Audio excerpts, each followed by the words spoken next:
सत श्री अकाल, नमस्कार। पंजाबी रेडियो और पंजाबी टीवी यूएसए देख और सुन रहे सभी साथियों का स्वागत है program beyond the headlines with Mandeep Punia में। प्रोग्राम में सीनियर पत्रकार मनदीप पूनिया जी के साथ देश विदेश की खबरों पर होती है बातचीत। करते हैं सबसे पहले पूनिया जी का प्रोग्राम में स्वागत। पूनिया जी, स्वागत है प्रोग्राम में। जी, नमस्कार, सत श्री अकाल, आदाब, शुक्रिया। जी नमस्कार, सत श्री अकाल, आदाब। रुक करें खबरों का, सबसे पहले चलते हैं एक समिट पर। जो भारत में एक समिट हो रहा है, यूनिवर्सिटी का नाम थोड़ा डिफिकल्ट है, आप बताना। लेकिन जो ये चल रहा है समिट, खासी किरकिरी हो रही है उसमें भारत की, क्योंकि बताया जा रहा है चाइना से लाकर एक एआई रोबोट को ऐसे पेश किया गया जैसे वो भारत की उसी यूनिवर्सिटी में बना हो। और भी बहुत सारी खामियां हैं। अभी तो खबर ये भी आ रही है कि स्टॉल्स की लाइट काट दी गई है, बंद कर दिया गया है सारा कुछ। जो मंत्री हैं उनको अपने ट्वीट्स डिलीट करने पड़ गए। प्रधानमंत्री मोदी की तस्वीर तो सबसे ऊपर थी उसमें, अभी उसका क्या होगा? देखिए, ये 16 फरवरी से शुरू हुई बहुप्रचारित इंडिया एआई इम्पैक्ट समिट थी और इसका जो पहला दिन था वही विवादों में चढ़ गया। इसमें मतलब हुआ ऐसा कि बहुत सारा ऐसा साजो-सामान था जिसकी समस्याओं को लेकर लगातार जो विदेशी मेहमान थे उन्होंने शिकायत की, जिसके कारण सूचना प्रौद्योगिकी मंत्री अश्विनी वैष्णव को माफ़ी माँगनी पड़ी। अब आपको थोड़ा हैरानी होगी कि दावा किया गया कि ग्लोबल साउथ में आयोजित होने वाला ये पहला एआई समिट है और इसमें 100 देशों से ज़्यादा 100 देशों से अधिक जो रिप्रेजेंटेटिव है वो इसमें शामिल हुए हैं और इसके जी। काफ़ी प्रचार हुआ, पूरी दुनिया में इसका प्रचार किया गया। अब हुआ ये कि एआई वॉइस स्टार्टअप बोलना के जो संस्थापक है उन्होंने लिखा कि अ, लगातार गेट बंद कर दिए गए और उनका सामान भी चोरी हुआ, विदेशी मेहमानों का भी सामान चोरी हुआ, जिसके बाद ये लगातार आरोप लगे कि कहीं न कहीं जो ये एआई समिट है, ये जल्दबाजी में किया गया और इसके लिए कोई भी इंतज़ामात नहीं किए गए, इवन बेसिक इंतज़ामात नहीं थे। आपको थोड़ी हैरानी होगी कि न्यू सैपियंस का नाम का जो एआई स्टार्टअप था, उसने भी आरोप लगाया कि प्रधानमंत्री मोदी के आने से पहले मुख्य हॉल खाली करा दिया गया था, जिसके कारण उनकी कंपनी के वियरेबल एआई चोरी हो गए। जो मतलब पहने जाने वाले जो एआई उपकरण होते हैं ना, वियरेबल एआई, जी। वो उपकरण जी। चोरी जी। हो गए, तो उसके बाद भी किरकिरी हुई। इसके अलावा आज जो किरकिरी का सामना करना पड़ा वो काफ़ी शर्मनाक भी है। एक यूनिवर्सिटी है गलगोटिया यूनिवर्सिटी, बेसिकली जी। नोएडा के पास पड़ती है, दिल्ली के पास यूनिवर्सिटी पड़ती है, प्राइवेट यूनिवर्सिटी। उसने एक चीनी रोबोट को ये बता दिया कि ये जो एआई रोबोट है ये हमने इन हाउस अपनी यूनिवर्सिटी के अंदर डेवलप किया है और उसके बाद जब ये बयान वायरल हुआ तो फिर जो चीनी कंपनी थी उसने भी एक अपन कहें कि वो रोबोटिक डॉग की वीडियो बना के बता दिया कि ये हमारा रोबोटिक डॉग है, जिसके बाद गलगोटिया यूनिवर्सिटी की काफ़ी किरकिरी हुई, गलगोटिया यूनिवर्सिटी को माफ़ी भी मांगनी पड़ी और बाद में उस लाइट वगैरह भी काट दी गई, बैरिकेटिंग कर दी गई। और यूनिवर्सिटी ने आखिरी में ये मानना पड़ा कि ये जो रोबोटिक डॉग था ये हमने नहीं बनाया। यानी कि आप लगातार ऐसी झूठ बोल रहे हैं जिसको लेकर दुनिया भर में आपकी किरकिरी हो रही है और आपकी इतनी बदइंतज़ामी है कि कभी किसी कंपनी के विदेशी मेहमानों के सामान चोरी हो जा रहे हैं, तो काफ़ी डिसऑर्गनाइज़ रहा। विदेशों में जो डंका बजने वाली बात थी, वो उसमें काफ़ी किरकिरी हुई है। ख़ैर अभी आज ये जो कहें कि ये एआई समिट थी, ये ख़त्म हो जाएगी और इसमें आज नरेंद्र मोदी को भी ट्रोल किया जा रहा है। उनका जो बिल गेट्स के साथ एक वीडियो था, उसमें उन्होंने कहा, "हमारे यहाँ तो बच्चा होते ही एआई शब्द बोलने लग जाता है, तो एआई से जानू हो जाता है।" तो ये इनका लेवल है और यही आपको देखने को भी मिला कि मतलब बहुत गलगोटिया यूनिवर्सिटी हो या फिर सामान चोरी हो, ऐसी कई सारी घटनाएँ हुई जिसके कारण अंतर्राष्ट्रीय मंचों पर भारत की भद्द पिटी है। जी, बिल्कुल। और एक और जानकारी सामने आई है अगली खबर के और जब हम बढ़ते हैं कि जो नफ़रती भाषण खासे वायरल होते हैं कई बार भाजपाइयों के, भाजपा के लोगों के, तो उनमें से कई प्रोग्रामों को खुद गवर्नमेंट ने फंड किया हुआ था। देखिए, एक चौंकाने वाला खुलासा हुआ, आरटीआई में इसका खुलासा हुआ है, आरटीआई लगाई गई थी और उसमें पता चला कि संस्कृति मंत्रालय जो कल्चर मिनिस्ट्री है, उसने सनातन संस्था नाम की एक संस्था को 63 लाख रुपए दिए थे और उस पैसे का उन्होंने सनातन राष्ट्र शंखनाद महोत्सव करवाया 13-14 दिसंबर को दिल्ली में। भारत मंडपम में कार्यक्रम आयोजित हुआ और उसमें खूब सारी हेट स्पीचेज़ जो प्रवक्ता थे उसमें जो बोलने आए थे उन्होंने दी।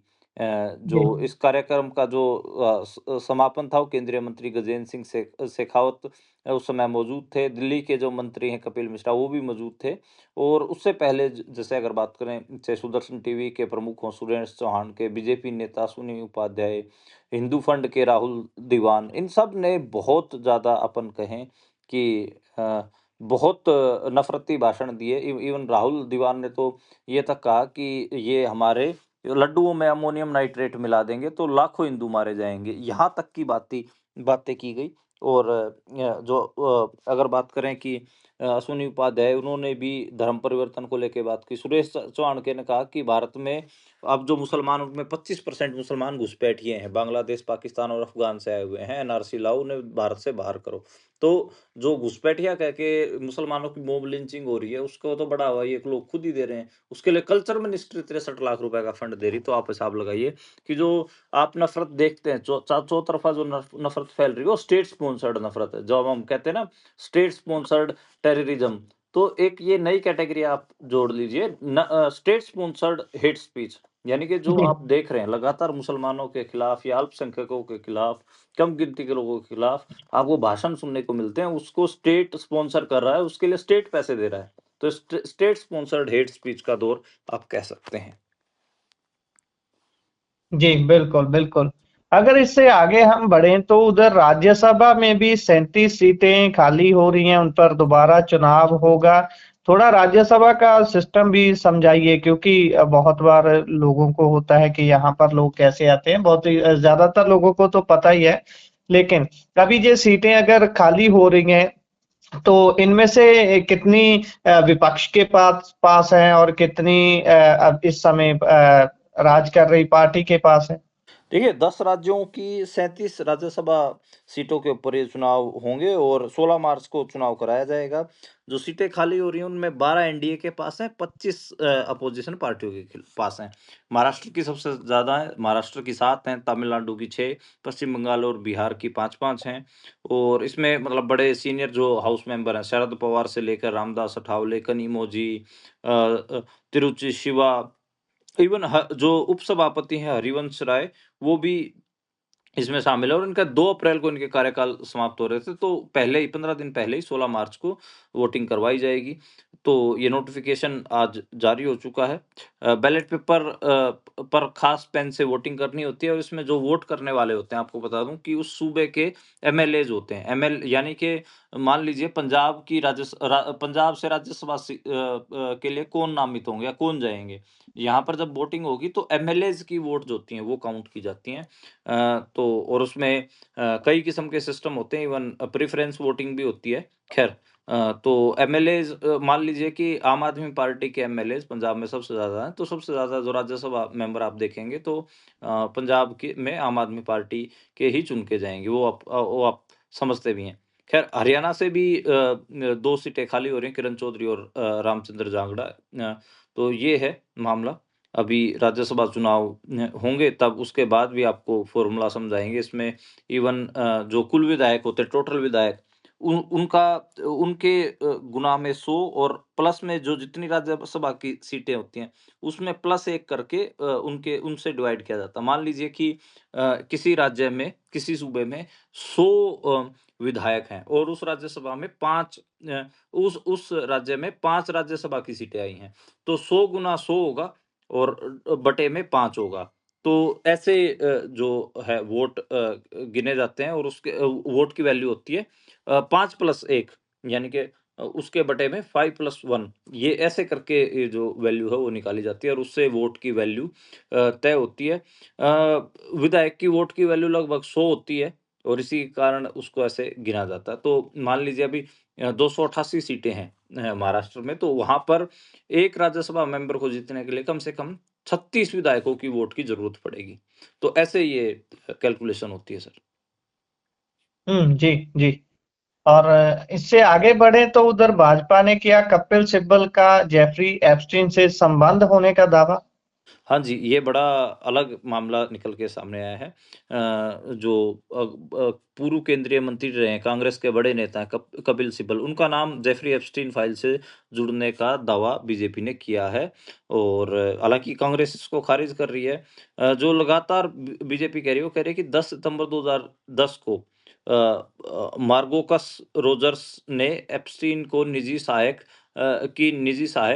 लेस्ली ग्राफ को भेजा था और उसमें एक सार्वजनिक कार्यक्रमों का ज़िक्र है, उसमें कपिल सिब्बल का नाम भी इस लिस्ट में था और 55 इस जो लिस्ट है उसमें 55वें नंबर पर एक कार्यक्रम से जुड़ा हुआ कपिल सिब्बल का नाम था। इंटरनेशनल एजुकेशन इंस्टीट्यूट ने वैदिक शिक्षा सहयोग में योगदान के लिए उन्हें सम्मानित किया था। तो ये एक मामला है। खेड़ा ने कहा कि ऐसा बिल्कुल भी नहीं है और जो कांग्रेस है वो कह रही है कि इस सम्मान समारोह का एप्स्टीन से कोई संबंध नहीं था और कपिल सिब्बल के एप्स्टीन के साथ किसी बैठक या निजी संपर्क का कोई रिकॉर्ड नहीं है।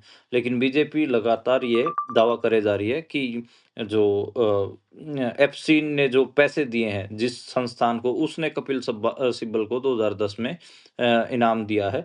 तो ये हरदीप पुरी पहले बीजेपी के फँस रहे थे और अब कांग्रेस के कपिल सिब्बल इसमें घिरते हुए नज़र आ रहे हैं।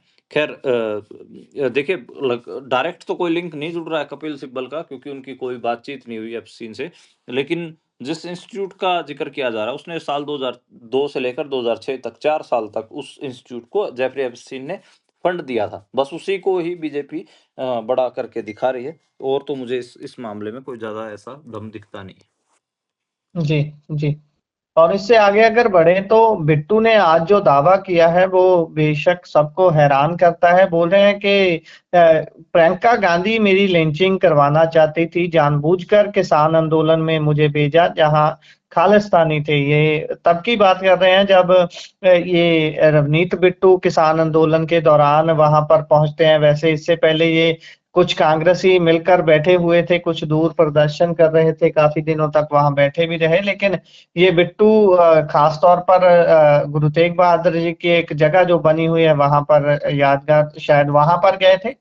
हाँ जी, बेसिकली किसान आंदोलन में तो नेताओं को घुसने ही नहीं दिया जा रहा था, ना इनको मंच पे बैठने दिया जा रहा था, इवन इनको तो दूर से ही भगाया भी जा रहा था। आप कुलबीर जीरा, कांग्रेस के नेता कुलबीर जीरा का हाल याद करिए और भी जो कांग्रेस के नेता हैं, सबकी कहीं न कहीं मतलब ये नहीं था कि किसान आंदोलन में सिर्फ बीजेपी नेताओं को ही का ही बायकॉट देखने को मिला, सारे ही नेताओं को, किसी को भी स्टेज पे नहीं चढ़ने दिया जा रहा था। तो एक ऐसी जगह प्रोग्राम करवाया गया जो किसान आंदोलन से दूर था। उसमें ये गए थे और उसमें अब आरोप लगा रहे हैं बिट्टू साहब कि ये तो प्रियंका गांधी ने मुझे भेजा था ताकि जो खालिस्तानी हैं वो मुझे मॉब लिंच कर दें और कांग्रेस को मौका मिल जाए। उन्होंने योगेंद्र यादव, प्रियंका गांधी और कांग्रेस के खिलाफ शिकायत दर्ज करवाने की बात कही है कि मैं एफआईआर करवाऊंगा दिल्ली में। तो और मेरी मॉब लिंचिंग करवा के कांग्रेस माहौल बिगाड़ना चाहती थी। काफ़ी शर्मनाक है वैसे। जो रवनीत बिट्टू हैं वो आपको पता ही है कि सब लोग पंजाब में उनको ये बोलते हैं कि उनकी जीभ के ऊपर कैंसर हो रखा है और ऐसा कैंसर हो रखा है कि वो अनाप-शनाप बकते रहते हैं। तो उनकी जीभ का जो कैंसर है, वो लगातार ज़हर उगलता रहता है। ख़ैर ना इसको किसी किसानों ने बुलाया था, ना किसानों को इस ऐसे नेताओं की ज़रूरत है। पंजाब में तो आपको पता ही है इसको कोई पूछता नहीं है, लेकिन नरेंद्र मोदी को एक पैरट तोता मिला हुआ है, जो लगातार कहीं न कहीं कभी सिखों की पॉलिटिक्स के ऊपर, कभी सिखों के ऊपर गलत बयानबाज़ी करता रहता है और जब अपने आप को ऐसे विक्टिमाइज़ करना हो, जब खुद सिख बन जाता है, तो ये लगातार मामले बने रहते हैं। और ऐसे क्या कहें कि ऐसे चाँद को, मतलब नरेंद्र मोदी का चाँद ही है ये। नरेंद्र मोदी ने ऐसे चाँद को रेलवे मंत्री बना रखा है और राज्य रेलवे मंत्री वो बने हुए हैं। जहाँ पे भी जाएँगे मुझे लगता है कि पंजाब का नाम ही बदनाम करेंगे। पंजाब के लोगों ने तो उनको हरा दिया था, लुधियाना से चुनाव नहीं जीत पाए इस बार, लेकिन मोदी ने उसको राज्यसभा से बुला लिया और वो भी राजस्थान से। खैर ये भी बड़ी गजब चीज़ है जिसको लोग नकार देते हैं। लेकिन वो अगर नेशन स्टेट के काम का हो तो नेशन स्टेट उसको कहीं न कहीं कोई न कोई जुगाड़ करके हाउस में पहुँचा देता है और उसको फिर मंत्री भी बना देता है। तो एक ऐसा बिल्कुल। मंत्री देश में अब मौजूद है जिसके जीभ पर कैंसर है। जी, बिल्कुल। तो इससे आगे अगर हम बढ़ें तो उधर आज फिर एक आम आदमी पार्टी के ही सरपंच का गोली मारकर कत्ल कर दिया गया है। बिल्कुल ऐसे ही कुछ समय पहले शायद 2026 की शुरुआत होते ही एक ऐसा कत्ल पहले भी आम आदमी पार्टी के सरपंच का हुआ है। तो आज फिर यही एक ऐसी ही घटना हुई है और विक्रम मजीठिया ने तो बहुत बड़ा दावा किया है उसमें। वो बोल रहे हैं कि इस हमले में हमलावरों ने AK-47 का यूज किया है। देखिए, तरन-तारन में ये घटनाक्रम हुआ और तरन-तारन में सत्ताधारी आम आदमी पार्टी के जो सरपंच हैं हरविंदर सिंह, 38 साल के थे, उनको गोली मारकर उनकी हत्या की गई है। वो अपने चचेरे भाई की शादी में शामिल हुए थे और जो हमलावर थे वो बाराती बनकर अंदर घुसे और उन्होंने वहाँ पर जो सरपंच अपने दोस्तों के साथ जब डांस कर रहे थे स्टेज पे, वहाँ पर उनके ऊपर फायरिंग की है। जैसे ही वो सोफ़े पर बैठे, सोफ़े पर बैठते ही उनके ऊपर फायरिंग की गई। हरविंदर सिंह के पेट और सिर में 4 गोलियाँ लगी और मौके पे ही उनकी मौत हो गई और जो हमलावर थे वो भाग गए और जब उनके चचेरे भाई जरमनजीत सिंह ने पीछा किया तो उनके पैर में भी गोली मारी है। अमृतसर के प्राइवेट अस्पताल में उनको भर्ती करवाया गया है। ख़ैर ये बड़ा अजीब मामला है।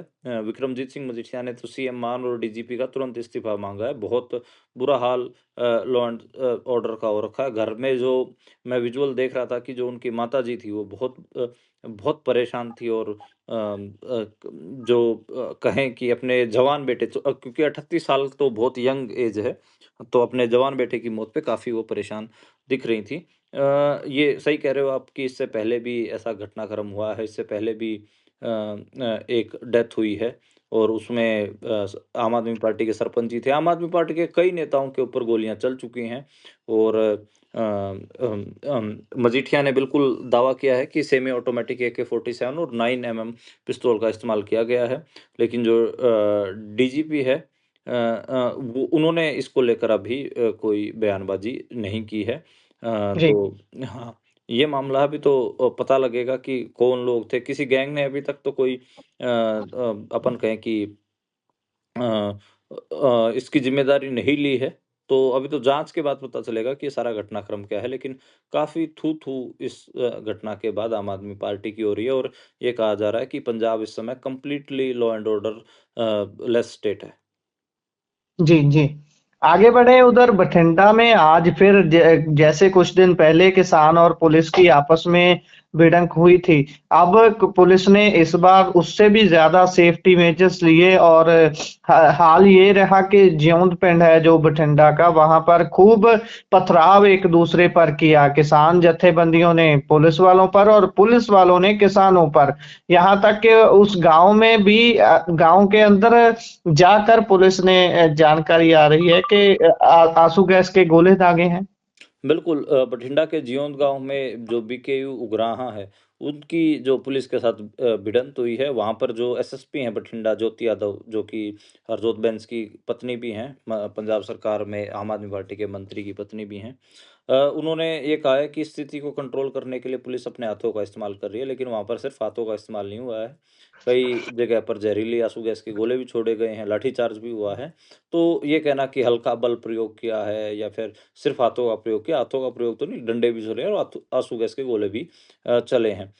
जो बठिंडा चंडीगढ़ हाईवे है उसको जाम करना चाहते थे, लेकिन पुलिस उनको हटाना चाहती थी, इस कारण ये झड़प हुई है। पटियाला के समाना में भी किसान जो बठिंडा से किसान आ रहे थे उनके साथ पुलिस की झड़प हुई है।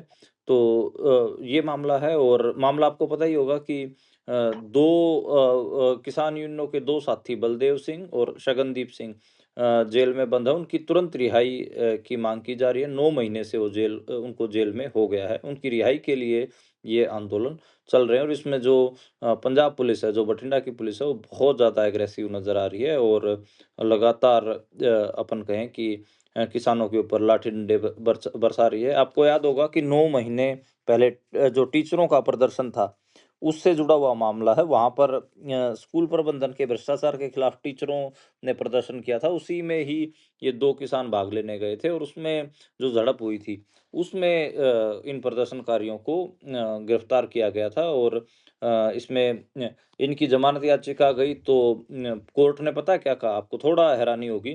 कोर्ट भी किसानों के उल्ट आपको समझ में आएगा। बोले कि क्या करें, इनको ज़मानत देके क्या करनी है? इनको ज़मानत मिलते फिर ये झंडा उठा के किसी आंदोलन में पहुँच जाएँगे। तो ऐसे कह के ये बात हुई है। तो वो जो ये नहीं है कि ये कोई अपना खुद का क्राइम करके ये जो किसान है दोनों, ये जेल में बंद हैं। ये जो टीचरों का धरना था, वो जो स्कूल प्रबंधन के खिलाफ 9 महीने पहले, जिसमें वो पंजाब पुलिस ने लाठीचार्ज किया था, उस वाले घटनाक्रम में इन दोनों किसानों को गिरफ्तार किया गया था और अब तक ये बंद है, 9 महीने होने जा रहे हैं। जी, जी।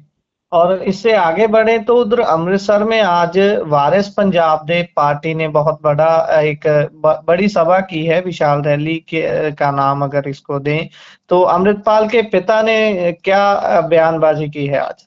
देखिए अमृतसर के तरनताਰਨ रोड पर अकाली दल वारिस पंजाब दे पार्टी की ओर से एक बड़ी सभा आयोजित की गई, जिसमें बड़ी संख्या में जो लोग हैं वहां पर पहुंचे। खडूर साहब से सांसद और डिब्रूगढ़ जेल में बंद अमृतपाल सिंह के जो पिता हैं तरसेम सिंह, वो विशेष रूप पर वहां पर मौजूद रहे। उन्होंने पंजाब के हालातों के ऊपर, बंदी सिखों के मुद्दों पर खुलकर चर्चा की। तरसेम सिंह ने कहा कि यह इकट्ठ पंजाब की स्थिति पर गंभीर विचार विमर्श करने और पंजाबी कौम को एक मंच पर एकजुट करने के उद्देश्य से आयोजित किया गया है। उन्होंने तरसेम सिंह ने कहा कि जो बंदी सिंह हैं, उनके मामले में सरकार की जो भूमिका है वो निराशाजनक है। उन्होंने कानून के नाम पर उन्होंने सरकार के ऊपर आरोप लगाया कि कानून के नाम पर बंदी सिंहों के साथ अन्याय किया जा रहा है और उन्होंने आम आदमी पार्टी और केंद्र सरकार दोनों की भूमिका को ऊपर सवाल उठाए हैं। उन्होंने कहा कि दोनों सरकारें दावा तो करती है कि वो सिखों की हितैषी हैं, लेकिन व्यवहार में ऐसा नहीं दिखाई देता। तो ये आज जो रैली है उसमें रहा। हालाँकि और भी बहुत सारी बातें हुई। इसमें उन्होंने श्रोमणी गुरुद्वारा प्रबंधक कमेटी से जुड़े कई लोगों के ऊपर भी सवाल खड़े किए। उन्होंने कहा कि कुछ फैसलों को लेकर संदेह की स्थिति बनी हुई है और अंत में तरसेम सिंह ने पंजाब के लोगों से अपील की कि वे धर्म और अधिकारों की लड़ाई के लिए एकजुट हों और बंदी सिंहों की रिहाई के लिए संघर्ष को और मजबूत बनाएँ। जी। और आगे बढ़े तो बात पूर्व सीएम चरणजीत चन्नी की करते हैं। जानकारी निकल के सामने आ रही है, कुछ मीडिया हाउस इसको खासा उछाल रहे हैं कि चन्नी ने एक डिनर टेबल पर ये तक प्रस्ताव रख दिया कि मैं सियासत छोड़ देता हूं। देखिए यही है कि 2 दिन पहले चंडीगढ़ में ये मीटिंग हुई थी। उसमें कांग्रेस प्रभारी भूपेश सिंह बघेल भी मौजूद थे, राजा वड़िंग थे, प्रताप बाजवा थे, सभी विधायक और जो हार भी गए थे 2022 में जो कैंडिडेट थे और जिला प्रधान वो सब थे।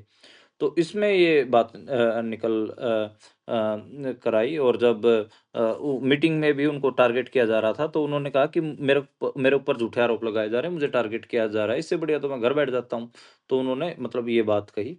तो अब मैं घर बैठ जाता हूँ, इसका मतलब कहीं न कहीं मीडिया में लगातार ये निकाला जा रहा है कि चन्नी ने पॉलिटिक्स छोड़ने की बात कही है।